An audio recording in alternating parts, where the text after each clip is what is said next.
The push is really for full recovery for everyone. And yet the field hasn't even yet come to a consensus definition on what full recovery means. If you look at the research, which I did for my book, there are about as many different definitions of full recovery in the eating disorder field as there are studies about it. And so there's no wonder that people get confused about this.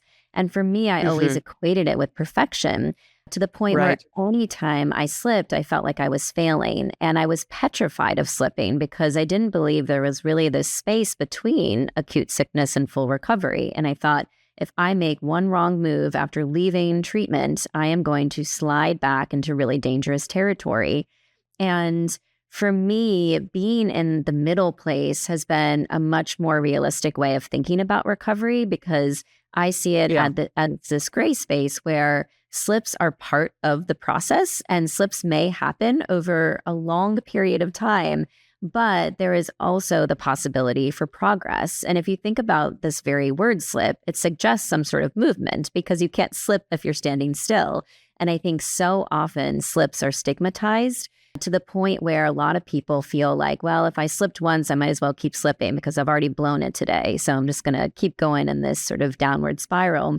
And that was my mentality for so long.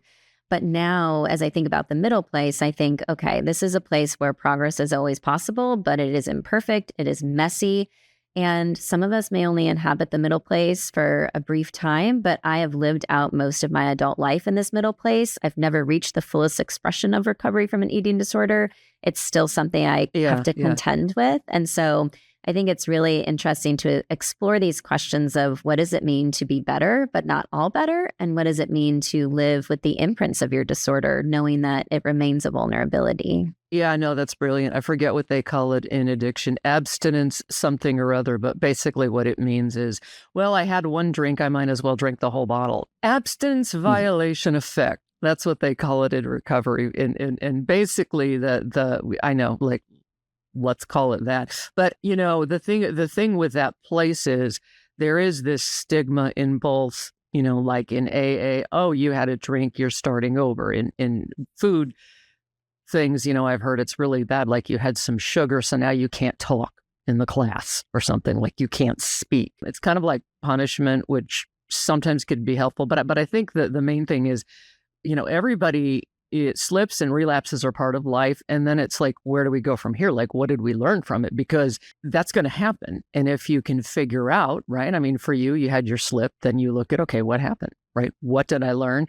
Right? The little chart that maybe you have that, you know, oh my gosh, it was when I talked to my mom, right? Or something like that. You know, it was the uncle, you know, it was the Christmas party, right? And then you go from there, right?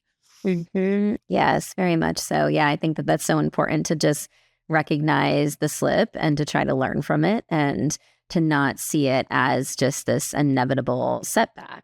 And it's interesting because in the eating disorder field, there are these terms quasi-recovery and pseudo-recovery, which essentially describe people who are no longer acutely sick but aren't yet all better. And I remember when I first heard those terms, they just felt really toxic in the sense that they made me feel like my recovery was fake, or that I was somehow kind of moving through this recovery that was not real. And I think that in other fields like addiction, there's a lot more acceptance around this verbiage of being, quote, in recovery.